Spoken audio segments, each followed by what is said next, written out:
संत भैयाजी सरकार उपनगरी बानापुरा में अमित पालीवाल के निवास पर और सीवनी मालवा में सचिन ठाकुर के निवास पर पहुंचे, जहां नर्मदा भक्तों को नर्मदा नदी को पुनर्जीवित करने के लिए कार्य करने के लिए कहा।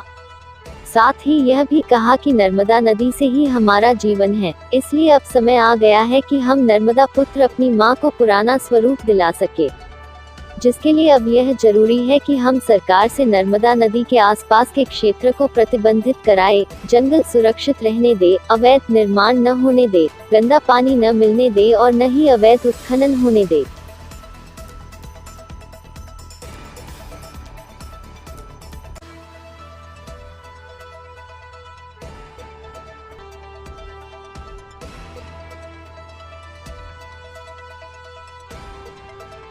है वो माँ नर्मदा के आंचल में हमारा जीवन सुरक्षित है और वो आंचल बड़ी तीव्रता से धीरे धीरे खत्म होता जा रहा है।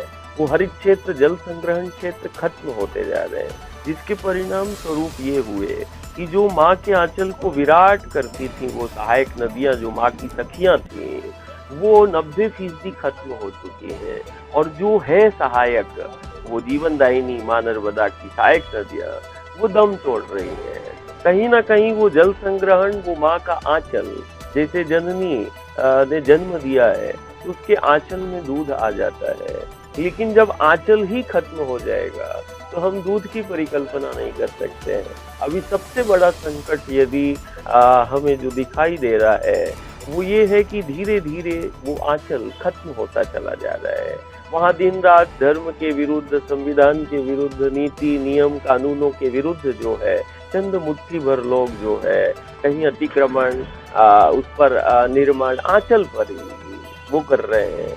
अभ्यारण्य कांग्रेस से बादल के द्वारा निकाली जा रही किसान संघर्ष यात्रा आज सिवनी मालवा पहुंची, जिसमें पूर्व केंद्रीय मंत्री सुरेश पचौरी सहित कई जनप्रतिनिधियों सहित आम लोग शामिल हुए।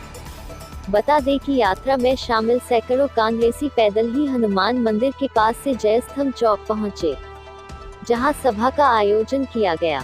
गौरतलब है कि इस अवसर पर पूर्व विधायक ओम प्रकाश रघुवंशी, मुकेश पटेल, जितेंद्र सोलंकी, अजय पटेल, रोशन कावरे सहित अन्य कांग्रेसी उपस्थित थे।